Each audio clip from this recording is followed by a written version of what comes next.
सुखाचे आगर सर्व सुखाचे आगर सुखाचे आगर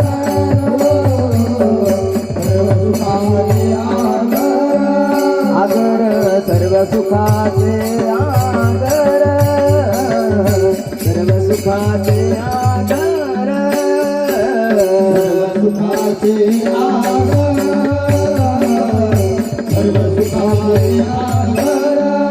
बापर खुमा देवीवर बापर खुमा देवीवर तुहा विठ्ठल बरवा तुहा विठ्ठल बरवा बापर खुमा देवीवर बापर खुमा देवीवर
अमर इच्छिता ती देवा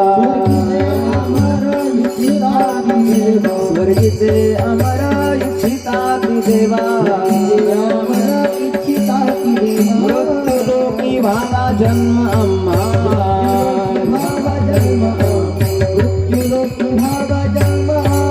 नारायण नामे हो जीवन मुक्त नारायण नामे हो जीवन मुक्त कीर्तनी अनंत गाऊ गीती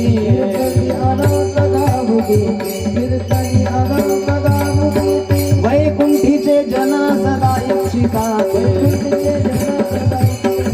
वैकुंठीचे जन सदा इच्छिता गई येथे येती हरीचे दास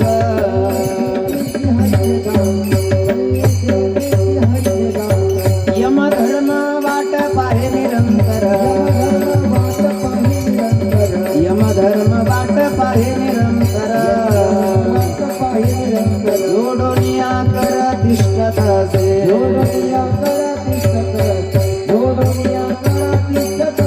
नारायण नामे हो जीवन मुक्त नारायण नामे हो जीवन मुक्त कीर्तनी अनंत गाऊ घेते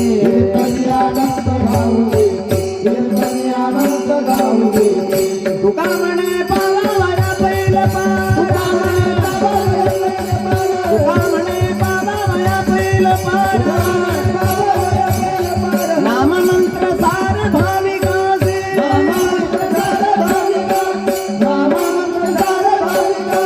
नारायण नामे हो जीवन मुक्त नारायण नामे हो जीवन मुक्त कीर्तनी अनंत गाऊ गीते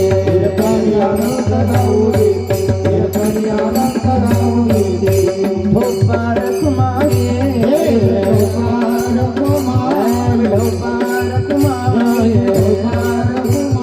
भोपार कुमारी भोपार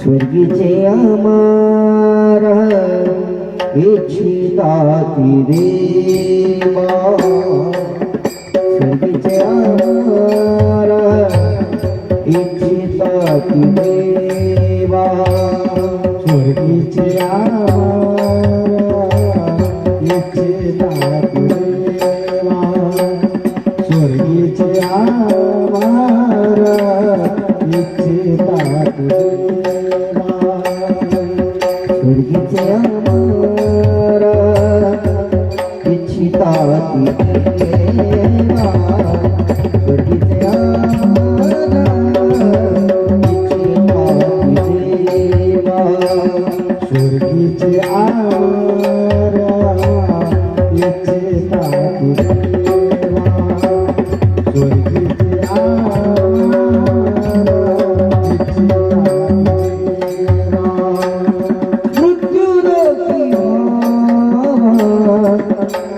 जन्म मृत्यू लोकी भावा जन्म नारायण नामी भोजे नारायण नामी भोजे वनमोक्ष मृत्यू लोकी भावा जन्म मृत्यु लोकी भावा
टाळी वाजवा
स्वर्गीचे अमर इच्छिता ती देवा, मृत्यूलोकी भावा जन्म आम्हा।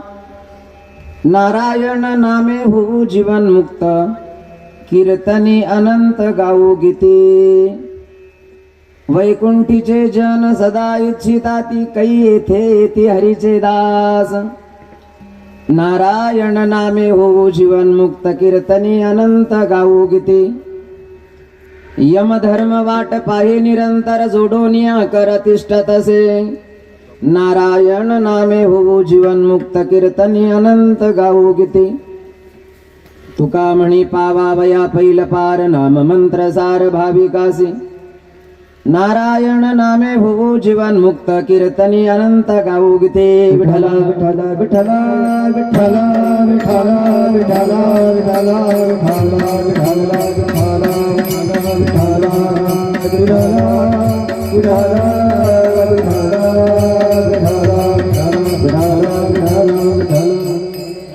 स्वर्गीचे अमरेचे दाते देवा मृत्यू लोके भावा जन्मा महानारायण नामे हो जीवन मुक्त कीर्तनी अनंत गाऊ गीते पांडुरंगा करू प्रथमा नमन पांडुरंगा करू प्रथमा नमन दुसरे चरण संतासे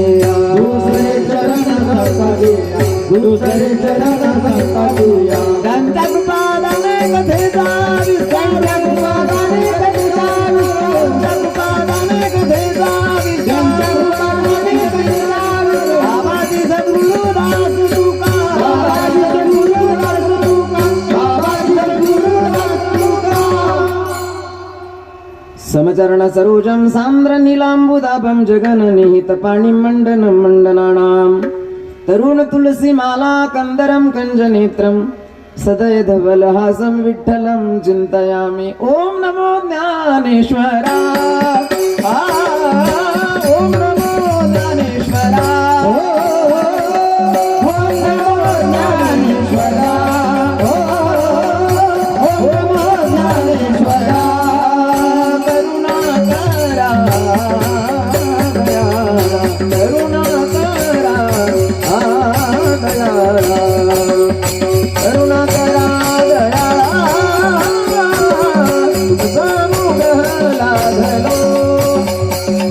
पावन झालो चराचरे करुणा करा हो दयाळा करुणा करा हो दयाळा करुणा करा दयाळा तुमचा अनुग्रहाला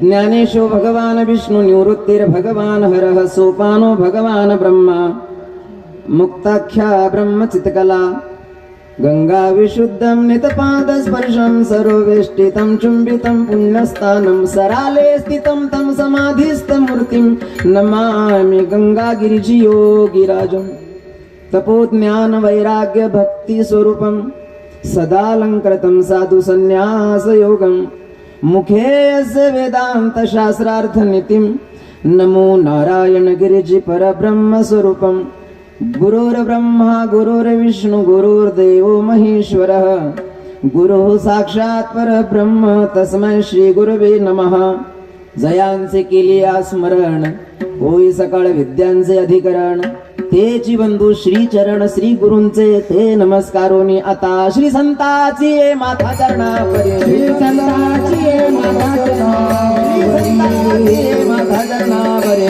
संताची माथा चरणावरी साष्टांग हे करी दंडवत साष्टांग हे करी दंडवत साष्टांग हे करी दंडवत विश्रांती पावलो सांभाळा उत्तरी वाढले अंतरी प्रेम सुख काय माझी वाणी मानेल संतांचे रंजव चित्तासे आपुलिया माझी वाणी तुझे वर्णे गुणनाम ऐसे देई प्रेम काही काळा स्वर्गीचे अमर इच्छिताती देवा मृत्यू लोकी भावा जन्म आम्हा नारायण नामे हो जीवन मुक्त कीर्तनी अनंत गावो गीते प्रस्तुत प्रसंगी कीर्तन रूपी सेवे करता निवडलेला अभंग जगद्गुरु जगतवंदनीय महाराष्ट्र भूषण वैराग्याचे मूर्तिमंत पुतळे देहू निवासी श्रीमंत जगद्गुरु श्री संत तुकाराम महाराज यांचा पाच चरणाचा आणि आत्मकल्याणाचा उपदेश जगद्गुरु तुकाराम महाराज तुम्हाला आम्हाला या अभंगाच्या माध्यमातून देतात विठला विठला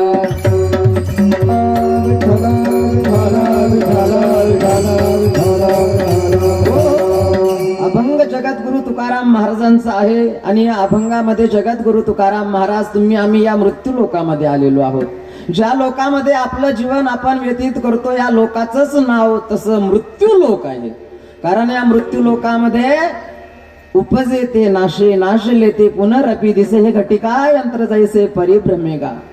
लोक आहे ज्या लोकाचं नाव मृत्यू लोक आहे आणि या मृत्यू लोकामध्ये उपजला प्राणी नर आहे संसारी. ज्याचा इथं जन्म होतो त्याचा इथं मृत्यू होतो. उपजला प्राणी नर आहे संसारी, कारण बैसला शेजारी काळ उसा आणि काळाची हे उडी पडेल बा जेव्हा सोडविना तेव्हा माय बाप. ज्या वेळेला शरीराचं आयुष्य संपत तर त्या वेळेला संत महात्मे म्हणतात सोडविना तेव्हा माय बाप, कारण या शरीरावर काळाची सत्ता आहे. देह हे काळाचे धन कुबेराचे येथे मनुष्याचे काय आहे. महाराज म्हणतात या मृत्यू लोकामध्ये नियम आहे, कारण हा लोक मृत्यू लोक आहे. तसे एकूण शास्त्रामध्ये 14 लोक आहे. जिथं आपण बसलेलो आहोत त्याला मृत्यू लोक म्हणावं. इथून वर 7 लोक आहे. वर आहे भूलोक, भुवर लोक, स्वर्ग लोक, महर लोक, जनो लोक, तपोलोक, सत्य लोक. ध्यानात राहील का? आणि जिथं आपण बसलेलो आहोत इथून खाली हे 7 लोक आहे. खाली आहे अतळ, वितळ, सुतळ, तळातळ, रसातळ, महातळ, पाताळ. खाली सुद्धा 7 लोक आहे आणि वरही 7 लोक आहे. आणि या मृत्यू लोकातल्या जंक्शन स्टेशनवर आम्ही उतरलेलो आहोत. मृत्यू लोक म्हणजे जंक्शन स्टेशन आहे. मृत्यू लोकामध्ये जो आला, इथं आल्यानंतर इथून सगळीकडे जाता येतं. म्हणजे ज्याला जर स्वर्गाला जायचं असेल तर स्वर्गाला जाता येतं. स्वर्गाला कोण जातं? नरकाला जाता येतं, स्वर्गाला जाता येतं आणि भगवंताच्या धामालाही इथून जाता येतं, कारण ही कर्मभूमी आहे. या कर्मभूमीवर आपण जसं म्हणतो की या ठिकाणी जसं कर्म केले कर्म झाले, किंवा जैसे ज्याचे कर्म, किंवा या ठिकाणी जसं कर्म मनुष्य करतो तर त्या वेळेला त्या कर्माचं फळ त्याला मिळत असतं. आणि म्हणून स्वर्गाला इथून जाता येतं, नरकालाही इथून जाता येतं. नरकाला जायचं असेल तर काय करावं सांगू का? पण शास्त्र सांगतं नरकाला जायचं असेल तर त्याकरता जगद्गुरु तुकाराम महाराज म्हणतात, अरे हे देह व्यर्थ जावे, ऐसे जरी तुझ व्हावे, तरी द्यूत कर्म मनोभावे, सारी पाठ खेळावा. काय करावं? आकडे लावावे, द्यूत खेळावं, पत्ते खेळावे. 7 प्रकारची व्यसनं आहे की जी व्यसनं माणसानं मनुष्य देहाला आल्यानंतर जर केली तर मनुष्य सरळ सरळ नरकाला जातो. कोणकोणती? म्हटले द्यूतम च पानम, मदिराच वेश्या, मृगयार्थ चौर्यम, परदार सेवा, एतानि 7 व्यसनानि लोके घोराति घोरम नरकम नयंती. हा श्लोक पाठ करून ठेवा सगळेजण. द्यूतम च पानम मदिराच, म्हणजे लक्षात येईल तुम्हाला ते शब्द कळण्यासारखे आहे. द्यूतम च पानम मदिराच वेश्या, मृगयार्थ चौर्यम, परदार सेवा, एतानि 7 व्यसनानि लोके घोराति घोरम नरकम नयंती. ही व्यसना जीवनामध्ये जर केली तर मृत्यूनंतर निश्चित नरकाला जाणार. मग स्वर्गाला जायचं असेल तर त्या करता या मृत्यू लोकामध्ये आल्यानंतर पुण्यकर्म करावे. पुण्यकर्म जीवनामध्ये जर केलं तर पुण्यकर्म करणाऱ्याला माऊली ज्ञानेश्वर महाराज म्हणतात की स्वर्गलोक मिळतो, कारण ही कर्मभूमी आहे. या कर्मभूमीवर जसं कर्म केलं त्या कर्माचं फळ मिळतच. काही वेळेला कर्माचं फळ मिळण्याकरता जरा वेळ लागतो, उशीर लागतो, कारण कर्म परिपक्व व्हावं लागतं. जसं शेतामध्ये आपण ज्वारी पेरली, बाजरी पेरली किंवा आंब्याचं झाड लावलं, मग आता बीज तर आपण रोपण केलं, ज्वारी पेरली, बाजरी पेरली, तिला 2-3 महिन्याचा काळ आहे. पण आंब्याचं झाड लावलं, कर्म केलं, आंब्याचं झाड लावलं तर 3 महिन्यानंतर 4 महिन्यानंतर आंबे येतील का खायला? नाही येणार, पण कर्म तर केलेलं आहे. मग या असणाऱ्या आंब्याच्या झाडाला जर या आंबे आपल्याला जर खायचे असेल तर त्याकरता जरा वेळ लागेल. फळ प्राप्त होण्याकरता जरा वेळ लागेल. एक झाड आहे, अक्रोडाचं झाड म्हणतात. त्या अक्रोडाच्या झाडाचं वैशिष्ट्य असं आहे की त्या अक्रोडाच्या झाडाला मनुष्याच्या जीवनामध्ये 60 वर्षातून त्याला फळ येतं. किती दिवसातून? 60 वर्षातून त्याला फळ येतं. म्हणजे माणसानं जर झाड लावलं तर त्याला एकाच वेळेला खाता येतं ते फळ. म्हणजे अक्रोडाचं झाड त्याचं वैशिष्ट्य असं आहे. म्हणून या ठिकाणी जसं मनुष्य कर्म करतो त्या कर्मानुसार जर पुण्यकर्म केलं इथं तर पुण्यकर्माचं फळ म्हणजे स्वर्ग लोक आहे. स्वर्गा पुण्यात्मके पापे येजे, पापात्मके पापे नरका जायजे, मग माते जेणे पाविजे ते शुद्ध पुण्य. भगवंताच्या धामाला जर जायचं असेल तर या कर्मभूमीवर आल्यानंतर भगवंताचं भजन आहे, भगवंताची भक्ती या ठिकाणी करावी. कारण हा लोक, या लोकाचं नाव मृत्यू लोक. मी सांगून गेलो याकरता की मृत्यूला काहीतरी निमित्त पाहिजे. काय पाहिजे? एक म्हण आहे ना, काय? जसं कावळ्याला बसायला व्हावं त्या फांदीवर, आणि फांदीला आता सांगतो, आम्ही रस्त्यानं आलो. आता ते आपल्याला थोडं वाटतं की पुढून काहीतरी आडवं यावं, आपण त्याला धडकावं, त्यानं त्या जीवानं मारावं. 120च्या स्पीडची गाडी समोरून मांजर आली. आता ज्या गाडीची स्पीड 120ची स्पीड आहे, आता ती गाडी त्या ठिकाणी जर थांबायची असेल तर काय होईल? आपलं बरं वाईट होईल. मांजर आली, आल्यानंतर ती अतिशय वेगानं आली, आमची गाडी 120च्या स्पीडनं, मग थांबवतात येत नाही ना, खटकन गेलीच ना हो. मरणाला निमित्त पाहिजे, म्हणून म्हण पडलेली आहे की कावळ्याला बसायला होतं आणि फांदीला मोडायला होतं. तसं या मृत्यू लोकांमध्ये आल्यानंतर मृत्यूला काहीतरी निमित्त पाहिजे, काहीतरी निमित्त पाहिजे मृत्यूला.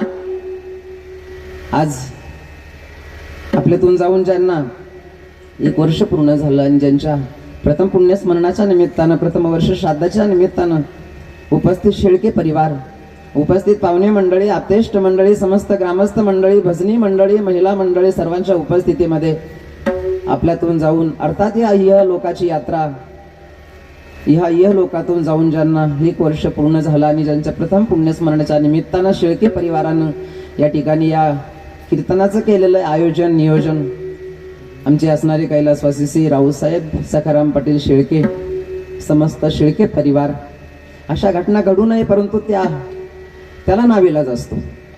असं आपण म्हणतो की आले देवाची या मनात तेथे पूर्णाचे चाले ना. कारण ही ईश्वरी सृष्टी आहे. या ईश्वरी सृष्टीमध्ये ईश्वरी नियम आहे, ईश्वरी कायदे आहे. आणि त्या ईश्वरी सृष्टीमध्ये आल्यानंतर म्हणून म्हटलं जातं की एकाची जयंती होते इथं, एकाची जयंती होते इथं आल्यानंतर, एकाची जयंती होते, एकाची पुण्यतिथी होते. पुण्यतिथी साधूची पुण्यतिथी होते इथं. कारण साधूचाही देह आहे आणि साधूचाही शरीर आहे आणि त्या शरीराला आयुष्य आहे. आणि ज्या दिवशी शरीराचं आयुष्य संपलं साधूच्या, त्या दिवशी जीवनभर पुण्यकर्म केलं, म्हणून ज्या तिथीला देह साधून ठेवला, म्हणून साधू गेल्यानंतर 1 वर्षानंतर साधूचा पुण्यतिथी सोहळा, साधूचा पुण्यतिथी सोहळा होतो. कारण गेले दिगंबर ईश्वर विभूती, इथं जे आले अर्थात मृत्यू लोकाला अनुसरून या ठिकाणी नियमावली आहे, कायदे आहे, आणि त्या कायद्यातून पळवाट नाही कुणालाच, अजिबात नाही. म्हणून एकाची पुण्यतिथी होते, एकाची जयंती होते, एकाचं वर्ष श्राद्ध होतं. मृत्यू लोक आहे. आज घडू नये अशा घटना, परंतु घडून जातात. कैलासवासी आमचे श्री रावसाहेब सखाराम पाटील शेळके काय सायकलीवर असताना पाठीमागून काय गाडी यावी, काय धक्का लागावा. काही लोक धक्का लागला तरी बराच काळ राहतात, पण मृत्यूला मी सांगून गेलो की निमित्त होतं. आज आमचे रावसाहेब भाऊ यांना जाऊन 1 वर्ष पूर्ण झालं आणि त्या निमित्तानं या ठिकाणी आपण उपस्थित आहोत. कैलासवासी आमचे श्री रावसाहेब सखाराम पाटील शेळके, एक भोळं व्यक्तिमत्व, एक सरळ स्वभावाचं व्यक्तिमत्व, पण नियम आहे. म्हणून झाडाला लागलेले पानं कालांतरानं पिवळे होतात. मृत्यूचे काही प्रकार आहे. एक मृत्यू असतो ज्या मृत्यूला म्हणतात नैसर्गिक मृत्यू, एक आहे नैसर्गिक मृत्यू, एक आहे अपमृत्यू आणि एक आहे महामृत्यू. मृत्यूचे हे 3 प्रकार आहेत. नैसर्गिक मृत्यू म्हणजे काय? नैसर्गिक मृत्यू त्याला म्हणावं की या मृत्यू लोकांमध्ये आल्यानंतर भगवंतानं जे आयुष्य दिलेलं आहे, कलियुगामध्ये मानवाला आयुष्य किती आहे? 100 वर्षाचं आहे. मग 100 वर्षाचं आयुष्य ज्या वेळेला पूर्ण झालं आणि नैसर्गिक रीतीनं जो या देहाला मृत्यू आला, त्याला नैसर्गिक मृत्यू म्हणावं. कारण शरीराचं आयुष्य 100 वर्षाचं होतं. शत गणिले ते अर्धरात्र काय. महाराज म्हणतात या मृत्यू लोकांमध्ये 100 वर्षाचं आयुष्य पूर्ण झाल्यानंतर ज्या वेळेला देह मनुष्य ठेवतो तर त्याला नैसर्गिक मृत्यू म्हणावं. आणि एक आहे अपमृत्यू. अपमृत्यू म्हणजे असा प्रकार घडला आणि तो घडतो, याला अनेक उदाहरणं आहे. असं नाही की आपल्या कुटुंबामध्ये आपल्या परिवारामध्ये असा ही घटना घडली म्हणून काही आगळं वेगळं घडलं असं नाहीये काही. बघा, चंदनपुरीचा घाट आपल्याला सगळ्याला माहिती आहे. त्या चंदनपुरीच्या घाटामध्ये एक प्रसंग घडला, आपण ऐकलेलाही असेल. चंदनपुरीच्या घाटामध्ये एक बाई, तिला पुणे परिसरामध्ये सकाळच्या वेळेला जायचं होतं. मग आता तिला जायचं असल्यामुळं सकाळीच तिनं आपलं काय असेल ते आवरलं आणि एकटीच होती आणि तिला पुणे परिसरामध्ये जायचं होतं. म्हणून ती हायवे रोडवर आली आणि आता काहीतरी साधन आलं म्हणजे आपल्याला हात द्यायचा आणि आपल्याला जायचं, म्हणून ती रोडवर येऊन उभी राहिली. आता रोडवर उभी राहिल्यानंतर साधन चालू होते, हात ज्याला द्यायचं तो काही उभा राहत नव्हता. पण उभी असताना नेमका एक आयशर टेम्पोवाला आला आणि त्या टेम्पोमध्ये काही पाईप होते आणि हिनं हात दिला. आता त्या आयशरवाल्या ड्रायव्हरनं पाहिलं बाई आहे आणि हिला जायचं आहे कुठंतरी, पण कॅबिन मध्ये बसण्याकरता जागा नव्हती. पुढं 2-5 लोक बसलेले होते आणि मग आता बसण्याकरता तर जागा नव्हती. मग आता बाईनं तर हात दिला आणि हा जरा भाविक होता, यानं काय केलं, आपला टेम्पो एका बाजूला लावला आणि विचारलं बाईला, कुठं जायचं तुम्हाला? सांगितलं तिनं अमक्या ठिकाणी मला जायचंय, मला तिथपर्यंत घेऊन चला. काही हरकत नाही म्हटले, परंतु आता कॅबिन मध्ये बसण्याकरता तुम्हाला जागा नाही. मग तुम्हाला जर यायचं असेल, घाई असेल तुम्हाला, तर मग पाठीमागं बसा. कुठं? पाठीमागं, जिथं पैप ठेवलेले होते त्यावर तुम्हाला बसावं लागेल. आता तिला घाई असल्यामुळं तिनं सांगितलं काही हरकत नाही म्हटले, पण मला येऊ द्या. मग अशा वेळेला ती बाई पाठीमागून वर चढली आणि त्या पाईपावर बसली. पाईप जे होते तर त्यावर ती बसली.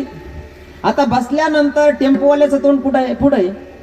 बाई पाठीमागं बसलेली आहे, पण बाईला काही माहित नाही आणि टेम्पोवाल्याला काही कल्पना नाही.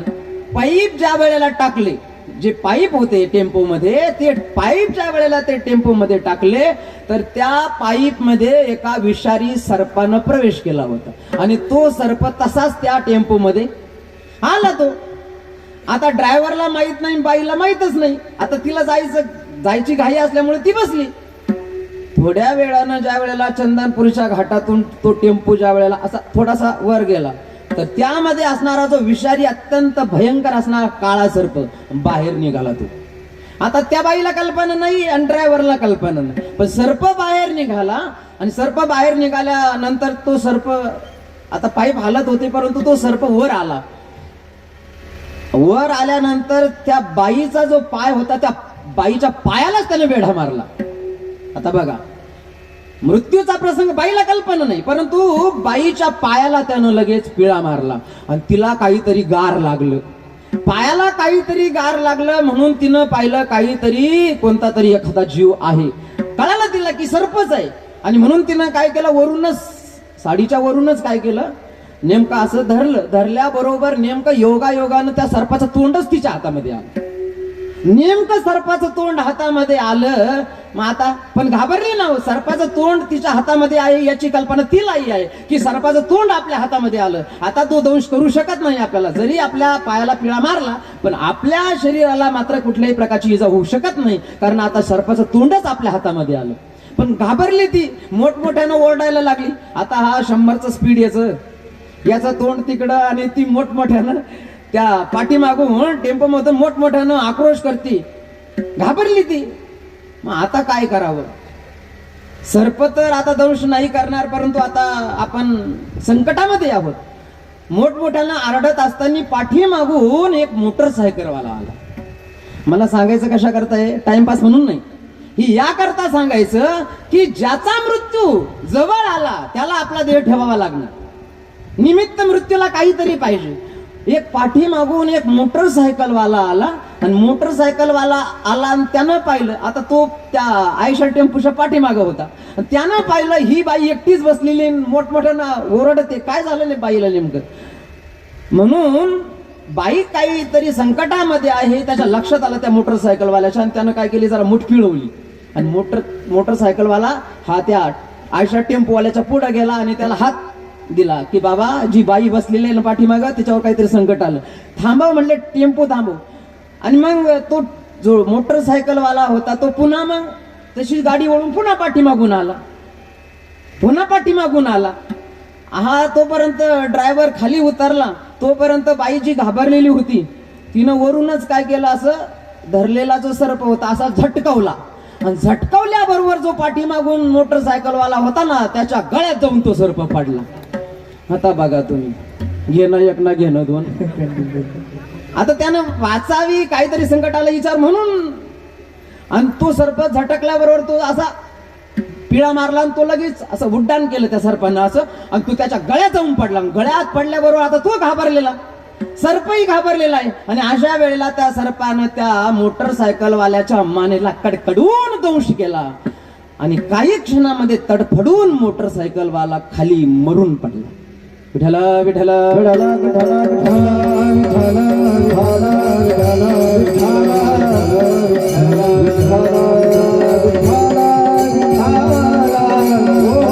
विठ्ठल आज लग्न तिथी दिसती, जरा जायचं असेल तर आपण नाही, म्हणजे आपण 2-5 मिनिट अर्धा एक तासच कार्यक्रम करू, पण नेमकं मलाही घाई होती मग सांगायला.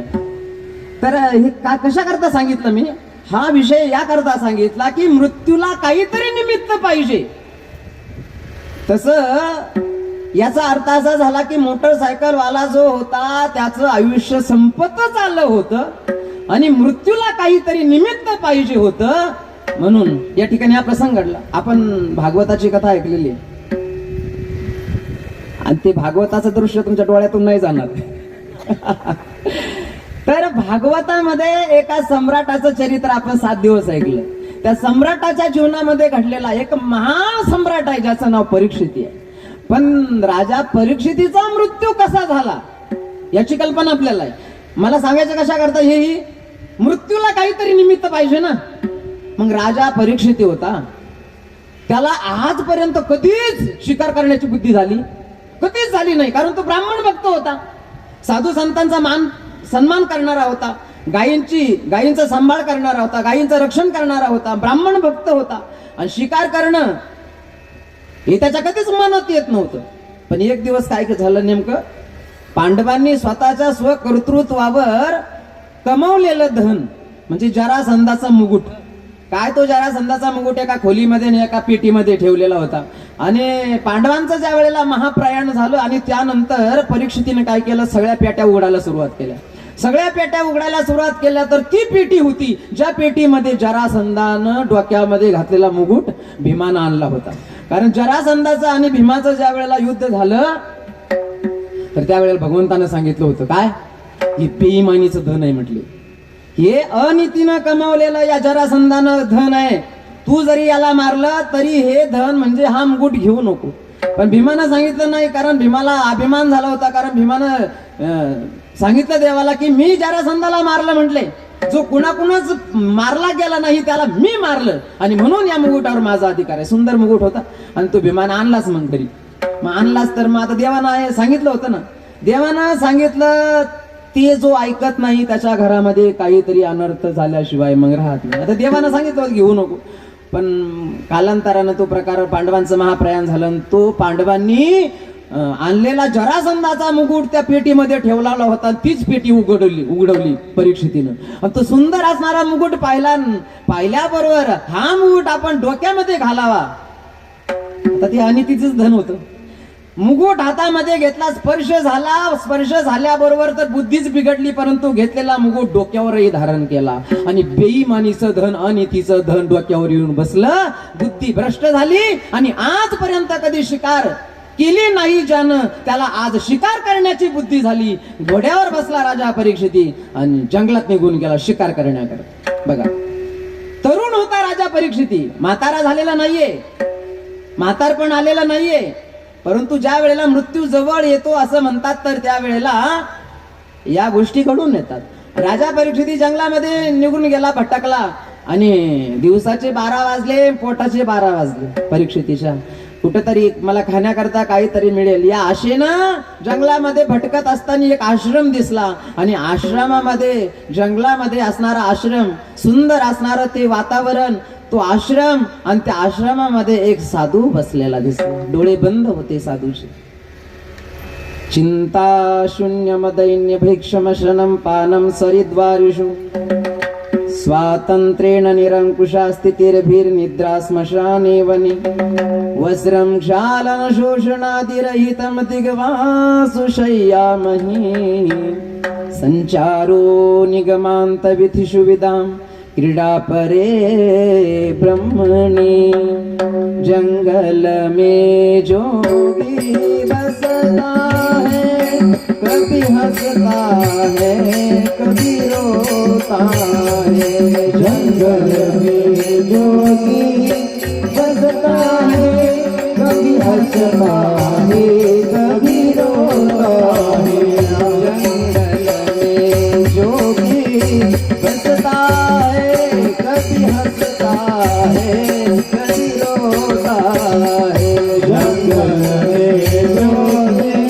बसता है कभी हंसता है कभी रोता है कभी फिरत नंग मलंगा है कभी फिरत नंग मलंगा है कभी फिरत नंग मलंगा है कभी फिरत नंग मलंगा है जो मिल जाए सो चंगा है जो मिल जाए सो चंगा है जंगल में जोगी बसता है कभी हंसता है कभी रोता है जंगल में जोगी बसता है कभी हंसता है कभी रोता है जंगल में जोगी बसता है कभी हंसता है कभी रोता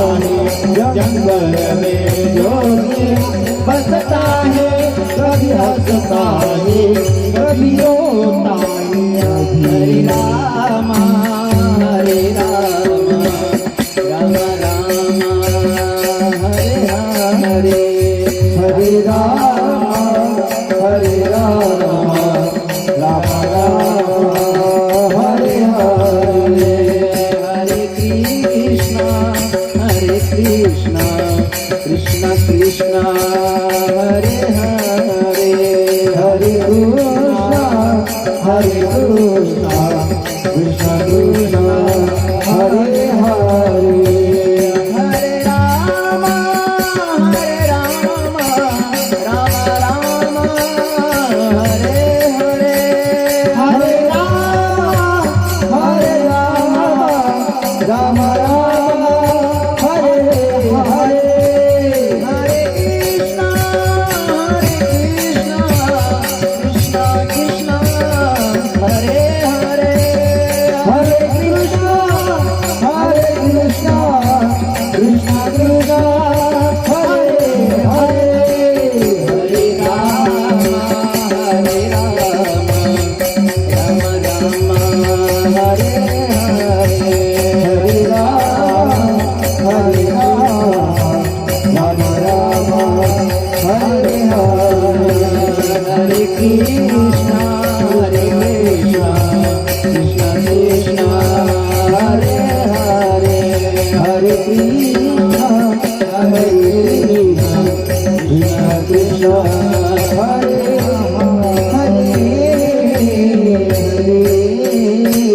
एकांतामध्ये बसलेला महात्मा भगवंताच्या भजनामध्ये भगवंताच्या भक्तीमध्ये भगवंताच्या नामचिंतनामध्ये डोळे बंद करून रंगलेला होता. धन्य जगी तोची एक हरी रंगीनाचे राम कृष्ण वासुदेवा सदा स्मरेवा.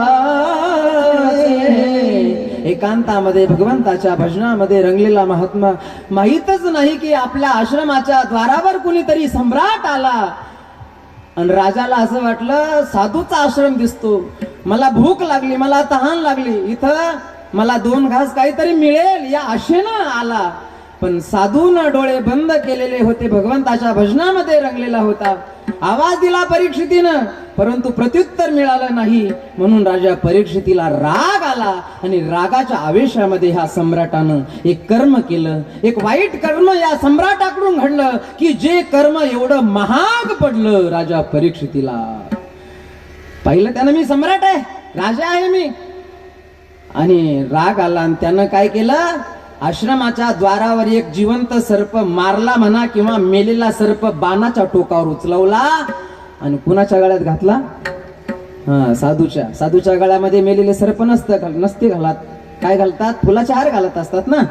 हा पण राजा सम्राटाकडून हे कर्म घडलं.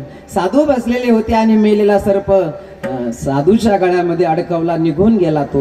कारण साधून आदरातिथ्य केलं नाही, पूजन केलं नाही, स्वागत केलं नाही म्हणून राग आला. राजधानीला निघून गेल्यानंतर डोक्यावरला मुकुट काढला, शुद्धीवर आला. काय घडलं माझ्याकडून, हे का घडलं माझ्याकडून, पण आता जे झालं ते झालं. पश्चाताप करायला लागला. पण हे शमीक मुनी होते आणि शमीक मुनीचा मुलगा होता शृंगी. कौशिकी नदीमध्ये खेळत होता, जलक्रीडा करत होता आणि इतर ऋषिकुमार गेले, पळत पळत सांगितलं, अरे शृंगी, तू या ठिकाणी जलक्रीडा करतोस, पण तुझे वडील भगवंताचं भजन करत असताना एक सम्राट आला आणि त्या सम्राटानं तुझ्या बापाच्या गळ्यामध्ये मेलेला सर्प अडकवला. आता तो साधूचा मुलगा होता, शमीक मुनीचा मुलगा शृंगी होता, जो तेजस्वी होता, प्रभावी होता. राग आला त्याला, सम्राट परीक्षितीचा राग आला. एवढं वाईट कृत्य कर्म करण्याची बुद्धी झाली सम्राटाच्या परीक्षितीला. आता दाखवतो म्हटली माझा प्रभाव. आणि अशा वेळेला राजा परीक्षितीला हा शमीक मुनीचा मुलगा शृंगी कौशिकी नदीमध्ये उभं राहून हातामध्ये पाणी घेतलं, अभिमंत्रित केलं आणि अभिमंत्रित केलेलं पाणी शाप देतोय शमीक मुनी शृंगी, की ज्या सम्राटानं माझ्या वडिलाच्या गळ्यामध्ये समाधी अवस्थेमध्ये भगवंताचं भजन करत असताना, भगवंताच्या भजनामध्ये रंगलेले माझे वडील असताना माझ्या वडिलाच्या गळ्यामध्ये मेलेला सर्प अडकवला ना, तर त्या सुद्धा सम्राटाच्या शरीराला आजपासून 7व्या दिवशी, आजपासून, कारण 7च दिवस असतात, वाराचे दिवस 7च आहे, म्हणून शृंगीनं शाप दिला. आजपासून 7व्या दिवशी परीक्षितीच्या शरीराला सुद्धा तक्षक नावाचा सर्प दंश होईल आणि राजा परीक्षितीचा मृत्यू होईल. शाप दिला.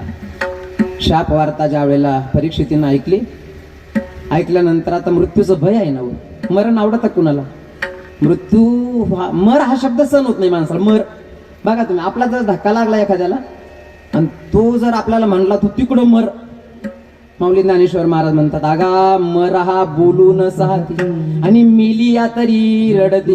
मर हा शब्द सहन होत नाही आणि प्रत्यक्ष या मृत्यू लोकांमध्ये आल्यानंतर मरावं लागतं. पण कीर्तनाला आलेले लोक मरत नाही. ऐकताय ना, कीर्तनाला आलेले माणसं मरत नाही, तरी सुद्धा कीर्तनाला माणसं मरत. विठ्ठला विठ्ठला विठ्ठला विठ्ठला विठ्ठला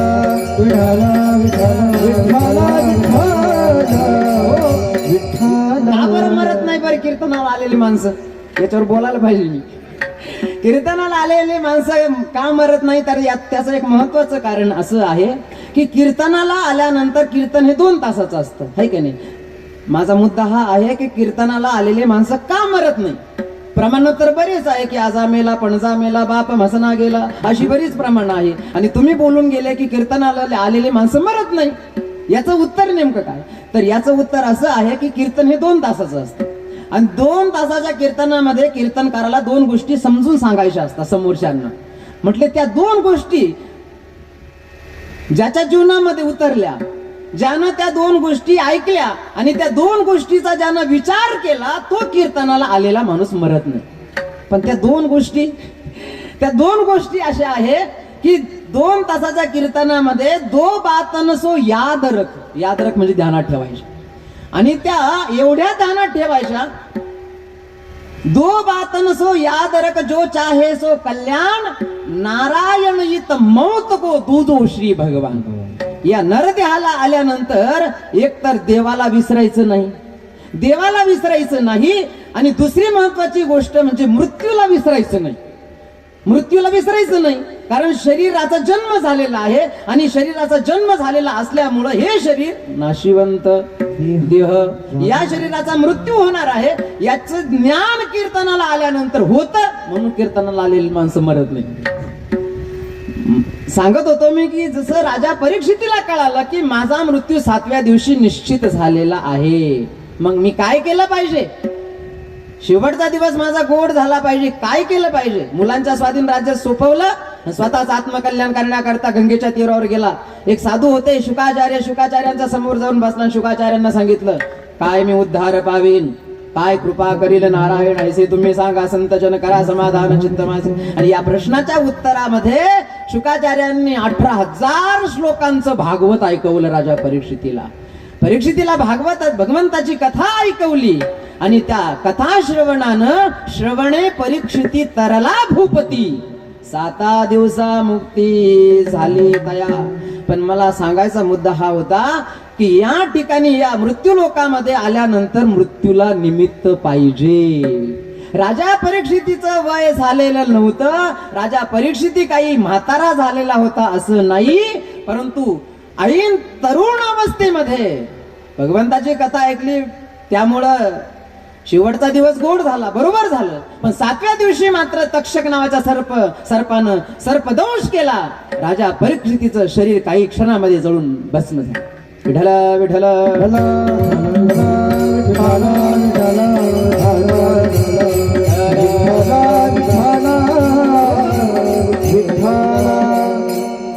आता हे एका सम्राटाचं झालं. आता देवाच्या बापास सांगू का? देवाच्या बापाचं, देवाचं राहिलं बाजूला, देवाच्या बापाचं मृत्यूला निमित्त. राजा दशरथाला मृत्यू आला, त्या मृत्यूला कारण काय? जरी आपण असं ऐकतो की राजा दशरथाचा कानाजवळचा केस पांढरा झाला, आरशामध्ये पाहिलं आणि निर्णय घेतला राजा दशरथानं की आज माझ्या कानाचा केस पांढरा झाला आणि मला तो सांगायला आला. जरा कर्णमुळी सांगू आली गोष्टी, मृत्यूची या भेटी जवळी आली. आता माझ्या मना होई सावधान, ओम पुण्याची जाण कार्यसिद्धी. राजा परीक्षितीनं ज्या वेळेला आरशामध्ये पाहिलं तर निर्णय घेतला, हे बरोबर आहे. पण राजा दशरथाचा मृत्यू झाला, याला निमित्त काय? आयुष्य संपलं नव्हतं राजा दशरथाचं, पण कारण काय घडलं तर तो पूर्वी इतिहास माहिती आपल्याला, मी लई जास्त लांबत नाही. दशरथाच्या जीवनामध्ये घडलेला प्रसंग म्हणजे तोही शिकार करण्याकरताच गेला होता असं आपण ऐकतो. रामायणामध्ये हा विषय आहे. शिकार करण्याकरता गेला आणि दिवसभर शिकार मिळाले नाही म्हणे दशरथाला, शिकार दिवसभर मिळाली नाही.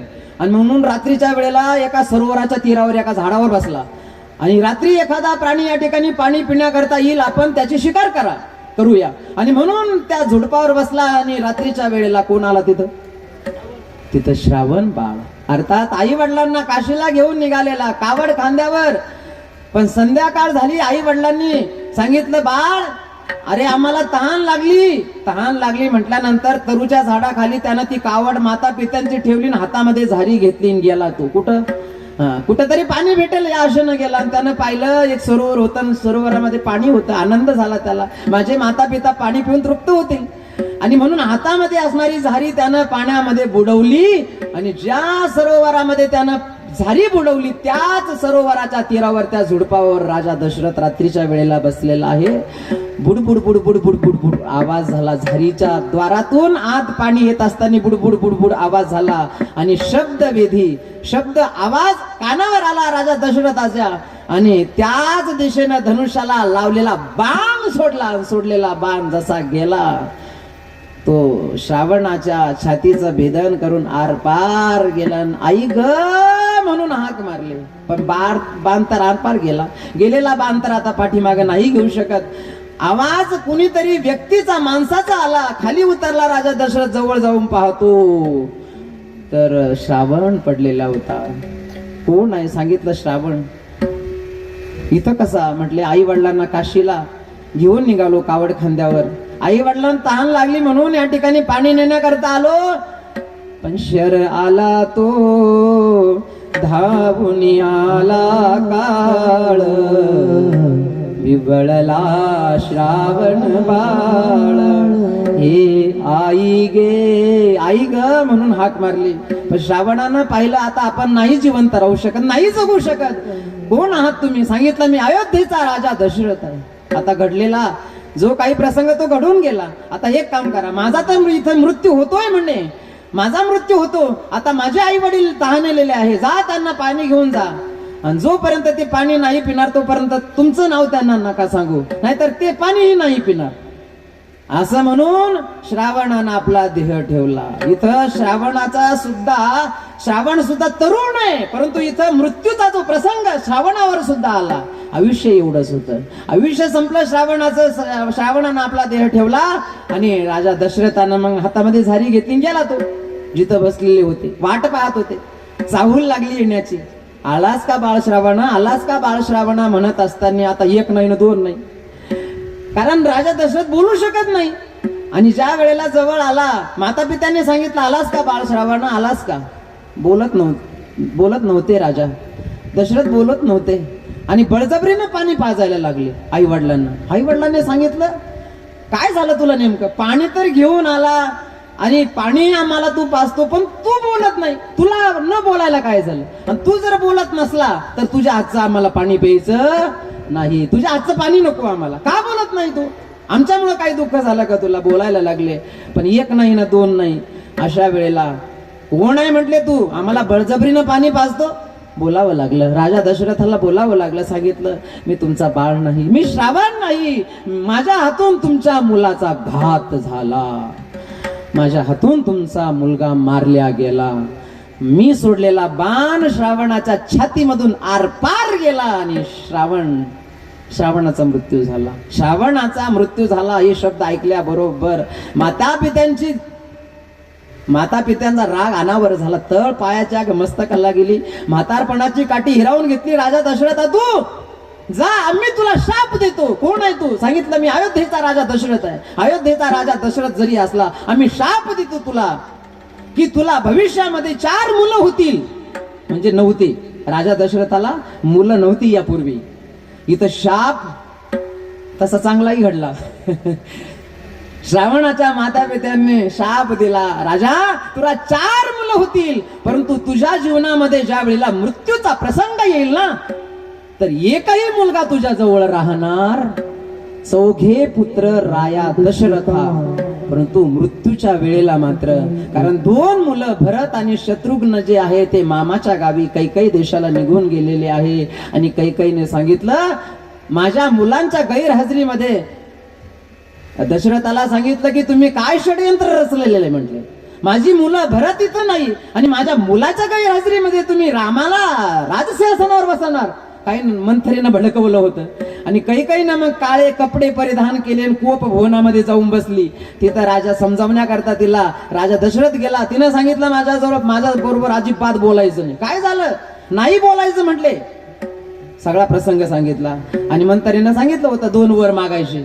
एका वरानं मागायचं सर्वप्रथम भरताला अयोध्येचं राज्य आणि दुसऱ्या वरानं काय मागायचं, रामाला वनवास. ज्येष्ठासी धाडावे दुरी दिगंतरा, नये समाचार त्याचा आम्हा, त्याची वार्ता त्याची सूचना काहीच आम्हाला ऐकायला आलं नाही पाहिजे. सांगितलं की भरताला अयोध्येचं राज्य आणि रामाला 14 वर्षाचा वनवास. शब्द ऐकल्याबरोबर आणि राजा दशरथाची फार बिकट परिस्थिती झाली. पण शब्द खाली पडू देत नाही प्रभू रामचंद्र आले. सांगितलं काय दुःख आहे आमच्या वडिलाला. कैकईनं सांगितलं की भरताला अयोध्येचं राज्य आणि तुला 14 वर्षाचा वनवास. हे शब्द ऐकल्याबरोबर आनंद झाला, प्रभू रामचंद्राला आनंद झाला. माता पित्यांचे शब्द खरे करण्याकरता एक वचनी एक बाणी आहे प्रभू रामचंद्र. आणि प्रभू रामचंद्र आई वडिलांचे शब्द खाली न पडू देता 14 वर्षाच्या वनवासाला निघाले. रघुनंदन पायी गेला, रघुनंदन पायी गेला, रघुनंदन पायी गेला, रघुनंदन पायी गेला, रघुनंदन पायी गेला, रघुनंदन पायी गेला, रघुनंदन